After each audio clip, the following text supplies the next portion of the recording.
4ஆம் அதிகாரம். இவைகளுக்கு பின்பு இதோ பரலோகத்தில் திறக்கப்பட்டிருந்த ஒரு வாசலைக் கண்டேன். முன்னே எக்காளச் சத்தம் போல என்னுடனே பேச நான் கேட்டிருந்த சத்தமானது, இங்கே ஏறி வா, இவைகளுக்கு பின்பு சம்பவிக்க வேண்டியவைகளை உனக்கு காண்பிப்பேன் என்று விளம்பினது. உடனே ஆவிக்குள்ளானேன். அப்பொழுது இதோ வானத்தில் ஒரு சிங்காசனம் வைக்கப்பட்டிருந்தது. அந்த சிங்காசனத்தின் மேல் ஒருவர் வீற்றிருந்தார். வீற்றிருந்தவர் பார்வைக்கு வஜ்ரக் கல்லுக்கும் பதுமராகத்துக்கும் ஒப்பாயிருந்தார். அந்த சிங்காசனத்தைச் சுற்றி ஒரு வானவில் இருந்தது. அது பார்வைக்கு மரகதம் போல் தோன்றிற்று. அந்த சிங்காசனத்தைச் சூழ 24 சிங்காசனங்கள் இருந்தன. 24 மூப்பர்கள் வெண் வஸ்திரந்தரித்து தங்கள் சிரசுகளில் பொன்முடி சூடி அந்த சிங்காசனங்களின் மேல் உட்கார்ந்திருக்க கண்டேன். அந்த சிங்காசனத்திலிருந்து மின்னல்களும் இடி முழக்கங்களும் சத்தங்களும் புறப்பட்டன. தேவனுடைய 7 ஆவிகளாகிய 7 அக்கினி தீபங்கள் சிங்காசனத்திற்கு முன்பாக எரிந்து கொண்டிருந்தன. அந்த சிங்காசனத்திற்கு முன்பாக பளிங்கு கொப்பான கண்ணாடி கடல் இருந்தது. அந்த சிங்காசனத்தின் மத்தியிலும் அந்த சிங்காசனத்தைச் சுற்றிலும் 4 ஜீவன்கள் இருந்தன.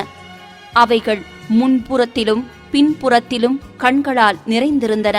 1ஆம் ஜீவன் சிங்கத்திற்கொப்பாகவும், 2ஆம் ஜீவன் காளைக்கொப்பாகவும், 3ஆம் ஜீவன் மனுஷ முகம் போன்ற முகமுள்ளதாகவும், 4ஆம் ஜீவன் பறக்கிற கழுகுக்கு ஒப்பாகவும் இருந்தன. அந்த 4 ஜீவன்களிலும் ஒவ்வொன்று அவ்வாறு சிறகுகள் உள்ளவைகளும் சுற்றிலும் உள்ளேயும் கண்களால் நிறைந்தவைகளுமாயிருந்தன.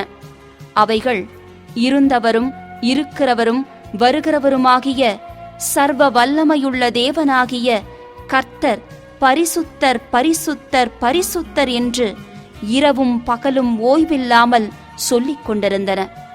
மேலும் சிங்காசனத்தின் மேல் வீற்றிருந்து சதா காலங்களிலும் உயிரோடு இருக்கிறவருக்கு அந்த ஜீவன்கள் மகிமையையும் கனத்தையும் ஸ்தோத்திரத்தையும் செலுத்தும் போது 24 மூப்பர்களும் சிங்காசனத்தின் மேல் வீற்றிருக்கிறவருக்கு முன்பாக வணக்கமாய் விழுந்து சதா காலங்களிலும் உயிரோடு இருக்கிறவரை தொழுது கொண்டு தங்கள் கிரீடங்களை சிங்காசனத்திற்கு முன்பாக வைத்து, கர்த்தாவே, தேவரீர் மகிமையையும் கனத்தையும் வல்லமையையும் பெற்றுக்கொள்ளுகிறதற்கு பாத்திரராயிருக்கிறீர். நீரே சகலத்தையும் சிருஷ்டித்தீர். உம்முடைய சித்தத்தினாலே அவைகள் உண்டாயிருக்கிறவைகளும் சிருஷ்டிக்கப்பட்டவைகளுமாயிருக்கிறது என்றார்கள். 5ஆம் அதிகாரம். அன்றியும் உள்ளும் புறம்பும் எழுதப்பட்டு 7 முத்திரைகளால் முத்திரிக்கப்பட்டிருந்த ஒரு புஸ்தகத்தை சிங்காசனத்தின் மேல் வீற்றிருக்கிறவருடைய வலது கரத்திலே கண்டேன். புஸ்தகத்தை திறக்கவும் அதன் முத்திரைகளை உடைக்கவும் பாத்திரவான் யார் என்று மிகுந்த சத்தமிட்டு கூறுகிற பலமுள்ள ஒரு தூதனையும் கண்டேன். வானத்திலாவது பூமியிலாவது பூமியின் கீழாவது ஒருவனும் அந்த புஸ்தகத்தை திறக்கவும் அதை பார்க்கவும் கூடாதிருந்தது. ஒருவனும் அந்த புஸ்தகத்தை திறந்து வாசிக்கவும் அதை பார்க்கவும் பாத்திரவானாக காணப்படாததினால் நான் மிகவும் அழுதேன். அப்பொழுது மூப்பர்களில் ஒருவன் என்னை நோக்கி, நீ அழ வேண்டாம். இதோ யூதா கோத்திரத்து சிங்கமும் தாவீதின் வேருமானவர் புஸ்தகத்தை திறக்கவும் அதன் 7 முத்திரைகளையும் உடைக்கவும் ஜெயங்கொண்டிருக்கிறார் என்றான். அப்பொழுது இதோ அடிக்கப்பட்ட வண்ணமாயிருக்கிற ஒரு ஆட்டுக்குட்டி சிங்காசனத்திற்கும் 4 ஜீவங்களுக்கும் மூப்பர்களுக்கும் மத்தியிலே நிற்க கண்டேன். அது 7 கொம்புகளையும் 7 கண்களையும் உடையதாயிருந்தது. அந்த கண்கள் பூமியெங்கும் அனுப்பப்படுகிற தேவனுடைய 7 ஆவிகளேயாம். அந்த ஆட்டுக்குட்டியானவர் வந்து சிங்காசனத்தின் மேல் உட்கார்ந்தவருடைய வலது கரத்திலிருந்த புஸ்தகத்தை வாங்கினார். அந்த புஸ்தகத்தை அவர் வாங்கின போது அந்த 4 ஜீவன்களும் 24 மூப்பர்களும் தங்கள் தங்கள் சுரமண்டலங்களையும் பரிசுத்தவான்களுடைய ஜெபங்களாகிய தூப வர்க்கத்தால் நிறைந்த பொற்கலசங்களையும் பிடித்து கொண்டு ஆட்டுக்குட்டியானவருக்கு முன்பாக வணக்கமாய் விழுந்து, தேவரீர் புஸ்தகத்தை வாங்கவும் அதன் முத்திரைகளை உடைக்கவும் பாத்திரராயிருக்கிறீர். ஏனெனில் நீர் அடிக்கப்பட்டு சகல கோத்திரங்களிலும் பாஷைக்காரரிலும் ஜனங்களிலும் ஜாதிகளிலுமிருந்து எங்களை தேவனுக்கென்று உம்முடைய இரத்தத்தினாலே மீட்டுக்கொண்டு எங்கள் தேவனுக்கு முன்பாக எங்களை ராஜாக்களும் ஆசாரியர்களுமாக்கினீர். நாங்கள் பூமியிலே அரசாளுவோம் என்று புதிய பாட்டை பாடினார்கள். பின்னும் நான் பார்த்தபோது சிங்காசனத்தையும் ஜீவன்களையும் மூப்பர்களையும் சூழ்ந்திருந்த அநேக தூதர்களுடைய சத்தத்தை கேட்டேன். அவர்களுடைய இலக்கம் 10,000 10,000 இருந்தது. அவர்களும் மகா சத்தமிட்டு, அடிக்கப்பட்ட ஆட்டுக்குட்டியானவர் வல்லமையையும் ஐஸ்வர்யத்தையும் ஞானத்தையும் பலத்தையும் கனத்தையும் மகிமையையும் ஸ்தோத்திரத்தையும் பெற்றுக்கொள்ள பாத்திரனாயிருக்கிறார் என்று சொன்னார்கள். அப்பொழுது வானத்திலும் பூமியிலும் பூமியின் கீழும் இருக்கிற சிருஷ்டிகள் யாவும், சமுத்திரத்தில் உள்ளவைகளும் அவற்றுள்ளடங்கிய வஸ்துக்கள் யாவும், சிங்காசனத்தின் மேல் வீற்றிருக்கிறவருக்கும் ஆட்டுக்குட்டியானவருக்கும் ஸ்தோத்திரமும் கனமும் மகிமையும் வல்லமையும் சதா காலங்களிலும் உண்டாவதாக என்று சொல்லக் கேட்டேன். அதற்கு 4 ஜீவன்களும் ஆமென் என்று சொல்லின. 24 மூப்பர்களும் வணக்கமாய் விழுந்து சதா காலங்களிலும் உயிரோடு இருக்கிறவரை தொழுது கொண்டார்கள். 6ஆம் அதிகாரம். ஆட்டுக்குட்டியானவர் முத்திரைகளில் ஒன்றை உடைக்கக் கண்டேன். அப்பொழுது 4 ஜீவன்களில் ஒன்று என்னை நோக்கி, நீ வந்து பார் என்று இடிமுழக்கம் போன்ற சத்தமாய்ச் சொல்லக் கேட்டேன். நான் பார்த்தபோது இதோ ஒரு வெள்ளை குதிரையை கண்டேன். அதின் மேல் ஏறியிருந்தவன் வில்லை பிடித்திருந்தான். அவனுக்கு ஒரு கிரீடம் கொடுக்கப்பட்டது. அவன் ஜெயிக்கிறவனாகவும் ஜெயிப்பவனாகவும் புறப்பட்டான். அவர் 2ஆம் முத்திரையை உடைத்தபோது 2ஆம் ஜீவனானது, நீ வந்து பார் என்று சொல்லக் கேட்டேன். அப்பொழுது சிவப்பான வேறொரு குதிரை புறப்பட்டது. அதின்மேல் ஏறி இருந்தவனுக்கு பூமியில் உள்ளவர்கள் ஒருவரையொருவர் கொலை செய்யத்தக்கதாக சமாதானத்தை பூமியிலிருந்தெடுத்து போடும்படியான அதிகாரம் கொடுக்கப்பட்டது. ஒரு பெரிய பட்டயமும் அவனுக்கு கொடுக்கப்பட்டது. அவர் 3ஆம் முத்திரையை உடைத்தபோது 3ஆம் ஜீவனானது, நீ வந்து பார் என்று சொல்லக் கேட்டேன். நான் பார்த்தபோது இதோ ஒரு கருப்பு குதிரையை கண்டேன். அதின்மேல் ஏறியிருந்தவன் ஒரு தராசை தன் கையிலே பிடித்திருந்தான். அப்பொழுது ஒரு பணத்துக்கு 1 படி கோதுமை என்றும் ஒரு பணத்துக்கு 3 படி வார்கோதுமை என்றும் எண்ணெயையும் திராட்சரசத்தையும் சேதப்படுத்தாதே என்றும் 4 ஜீவன்களின் மத்தியிலிருந்து உண்டான சத்தத்தை கேட்டேன். அவர் 4ஆம் முத்திரையை உடைத்தபோது 4ஆம் ஜீவனானது, நீ வந்து பார் என்று சொல்லும் சத்தத்தை கேட்டேன். நான் பார்த்தபோது இதோ மங்கின நிறமுள்ள ஒரு குதிரையை கண்டேன். அதின்மேல் ஏறியிருந்தவனுக்கு மரணம் என்று பெயர். பாதாளம் அவன் பின் சென்றது. பட்டயத்தினாலும் பஞ்சத்தினாலும் சாவினாலும் பூமியின் துஷ்ட மிருகங்களினாலும் பூமியின் காற்பங்கில் உள்ளவர்களை கொலை செய்யும்படியான அதிகாரம் அவைகளுக்கு கொடுக்கப்பட்டது. அவர் 5ஆம் முத்திரையை உடைத்தபோது தேவ வசனத்தின் நிமித்தமும் தாங்கள் கொடுத்த சாட்சியின் நிமித்தமும் கொல்லப்பட்டவர்களுடைய ஆத்துமாக்களை பலிபீடத்தின் கீழே கண்டேன். அவர்கள், பரிசுத்தமும் சத்தியமும் உள்ள ஆண்டவரே, தேவரீர் பூமியில் மேல் குடியிருக்கிறவர்களிடத்தில் எங்கள் இரத்தத்தை குறித்து எதுவரைக்கும் நியாயத்தீர்ப்பு செய்யாமலும் பழி வாங்காமலும் இருப்பீர் என்று மகா சத்தமிட்டு கூப்பிட்டார்கள். அப்பொழுது அவர்கள் ஒவ்வொருவருக்கும் வெள்ளை அங்கிகள் கொடுக்கப்பட்டது. அன்றியும் அவர்கள் தங்களைப் போல கொலை செய்யப்பட போகிறவர்களாகிய தங்கள் உடன்படிவிடைக்காரரும் தங்கள் சகோதரருமானவர்களின் தொகை நிறைவாகுமளவும் இன்னும் கொஞ்ச காலம் இளைப்பாற வேண்டும் என்று அவர்களுக்குச் சொல்லப்பட்டது. அவர் 6ஆம் முத்திரையை உடைக்கக் கண்டேன். இதோ பூமி மிகவும் அதிர்ந்தது. சூரியன் கருப்பு கம்பளியைப் போல கருத்தது. சந்திரன் இரத்தம் போலாயிற்று. அத்திமரமானது பெரும் காற்றினால் அசைக்கப்படும் போது அதன் காய்கள் உதிர்கிறது போல வானத்தின் நட்சத்திரங்களும் பூமியிலே விழுந்தது. வானமும் சுருட்டப்பட்ட புஸ்தகம் போலாகி விலகிப் போயிற்று. மலைகள் தீவுகள் யாவும் தங்கள் இடங்களை விட்டு அகன்று போயின.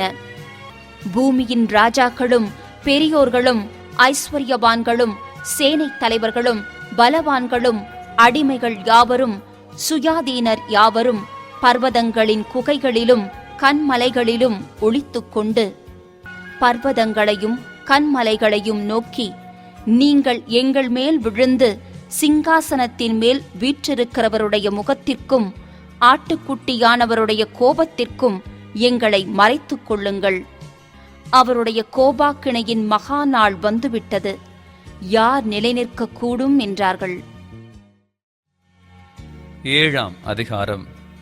இவைகளுக்கு பின்பு பூமியின் 4 திசைகளிலும் 4 தூதர்கள் நின்று, பூமியின் மேலாவது சமுத்திரத்தின் மேலாவது ஒரு மரத்தின் மேலாவது காற்று அடியாத படிக்க பூமியின் 4 காற்றுகளையும் பிடித்திருக்க கண்டேன்.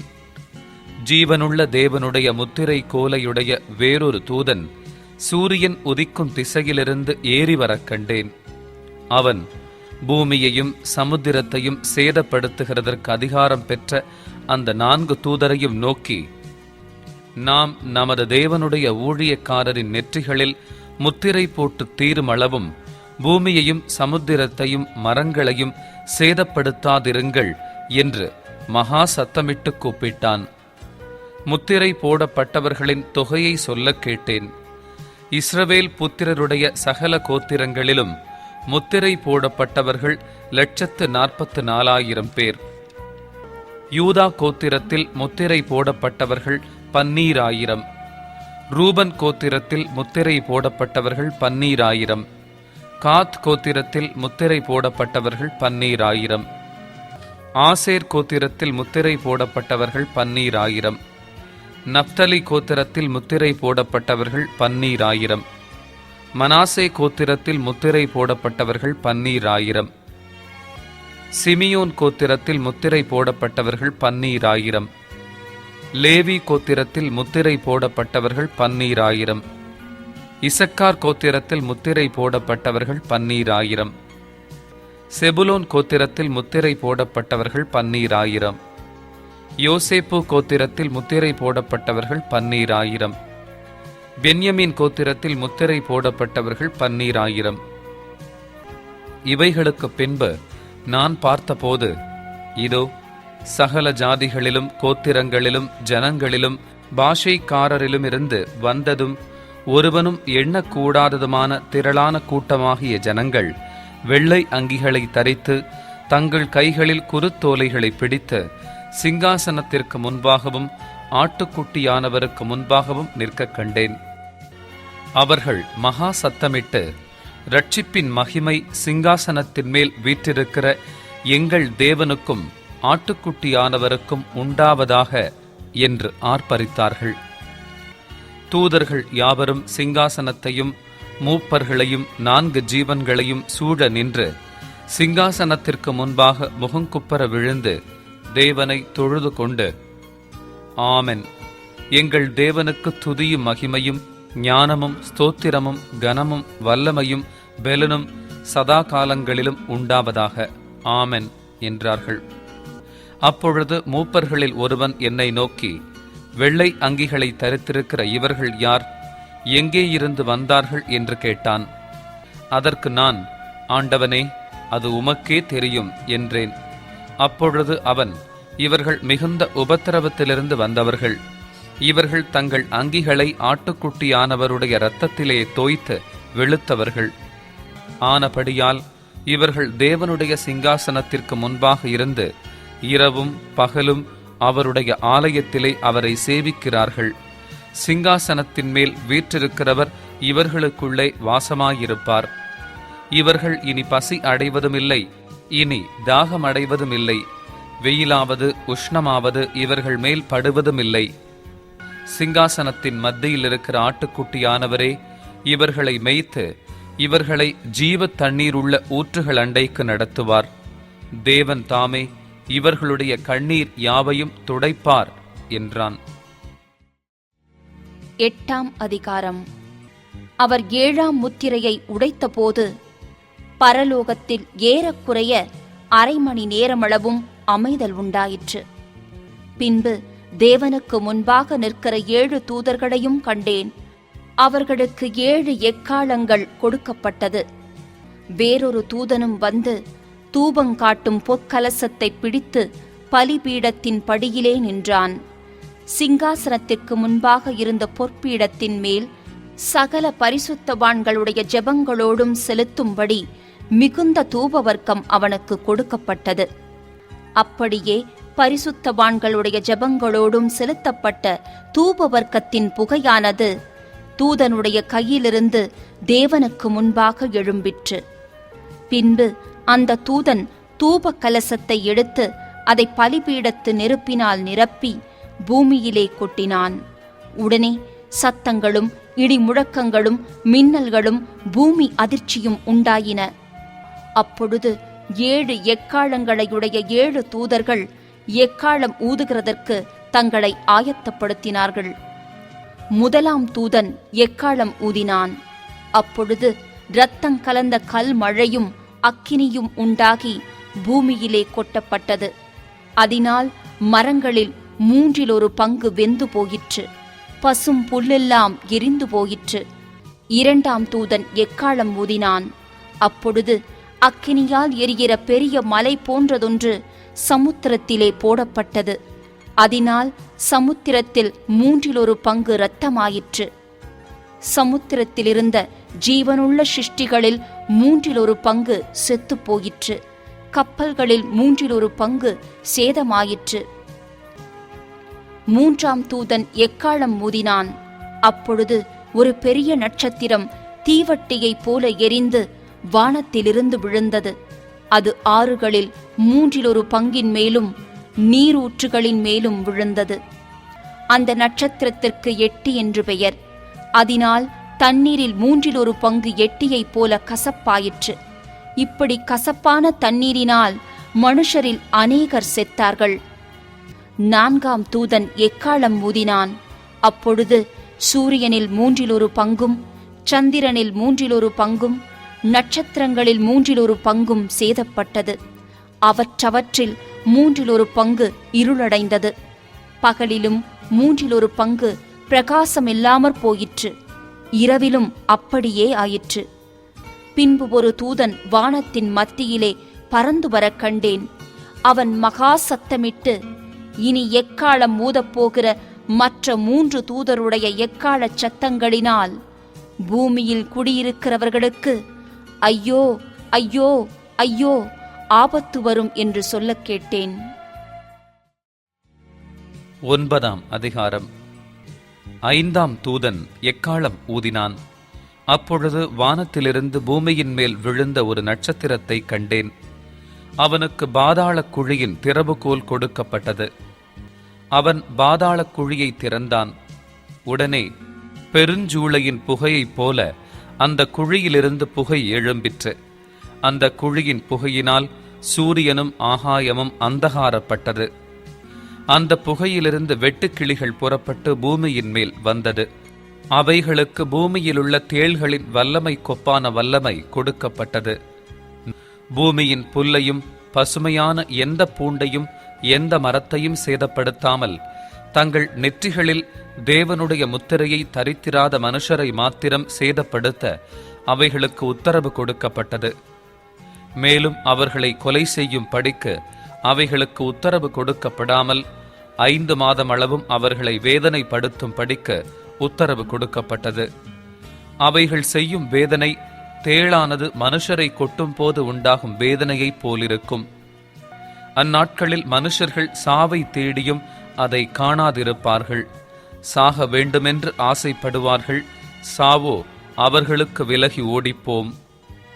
அந்த வெட்டுக்கிளிகளின் உருவம் யுத்தத்திற்கு ஆயத்தம் பண்ணப்பட்ட குதிரைகளுக்கு ஒப்பாயிருந்தது. அவைகளுடைய தலைகளின் மேல் பொன்மயமான கிரீடம் போன்றவைகள் இருந்தன. அவைகளின் முகங்கள் மனுஷருடைய முகங்கள் போலிருந்தன. அவைகளுடைய கூந்தல் ஸ்திரீகளுடைய கூந்தல் போலிருந்தது. அவைகளின் பற்கள் சிங்கங்களின் பற்கள் போலிருந்தன. இருப்பு கவசங்களைப் போல மார்க்கவசங்கள் அவைகளுக்கு இருந்தன. அவைகளுடைய சிறகுகளின் இரைச்சல் யுத்தத்திற்கு ஓடுகிற அநேகம் குதிரைகள் பூண்ட ரதங்களின் இரைச்சலுக்கு ஒப்பாயிருந்தன.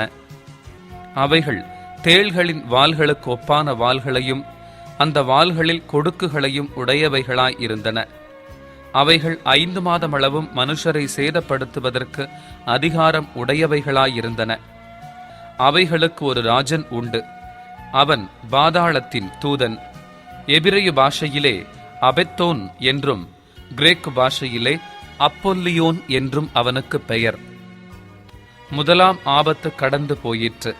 இவைகளுக்கு பின்பு இன்னும் 2 ஆபத்துகள் இதோ வருகிறது. 6ஆம் தூதன் எக்காளம் ஊதினான்.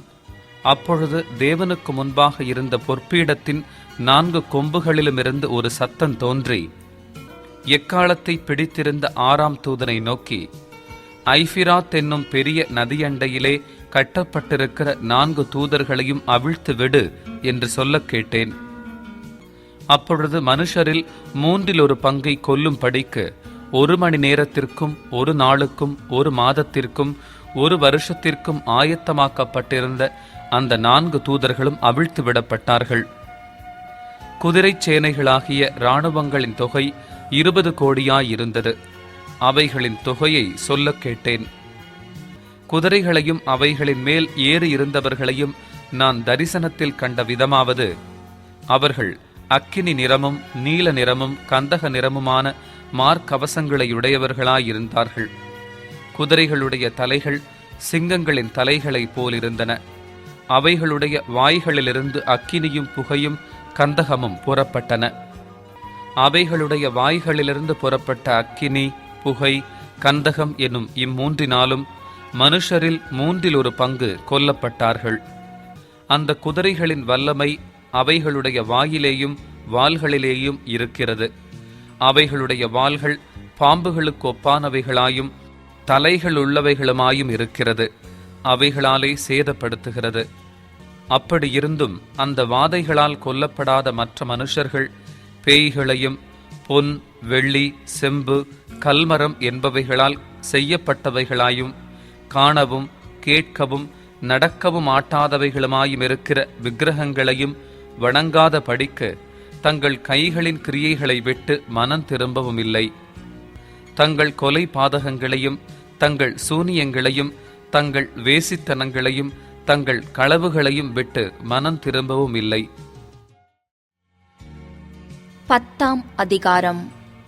பின்பு பலமுள்ள வேறொரு தூதன் வானத்திலிருந்து இறங்கி வரக் கண்டேன். மேகம் அவனை சூழ்ந்திருந்தது. அவனுடைய சிரசின் மேல் வானவில்லிருந்தது. அவனுடைய முகம் சூரியனைப் போலவும் அவனுடைய கால்கள் அக்கினி ஸ்தம்பங்களைப் போலவும் இருந்தது. திறக்கப்பட்ட ஒரு சிறு புஸ்தகம் அவன் கையில் இருந்தது. தன் வலது பாதத்தை சமுத்திரத்தின் மேலும் தன் இடது பாதத்தை பூமியின் மேலும் வைத்து சிங்கம் கெர்ச்சிக்கிறது போல மகா சத்தமாய் ஆர்ப்பரித்தான். அவன் ஆர்ப்பரித்த போது 7 இடிகளும் சத்தமிட்டு முழங்கின. அவ்வேழு இடிகளும் தங்கள் சத்தங்களை முழங்கின போது நான் எழுத வேண்டுமென்றிருந்தேன். அப்பொழுது 7 இடி முழக்கங்கள் சொன்னவைகளை நீ எழுதாமல் முத்திரை போடு என்று வானத்திலிருந்து ஒரு சத்தம் உண்டாகக் கேட்டேன்.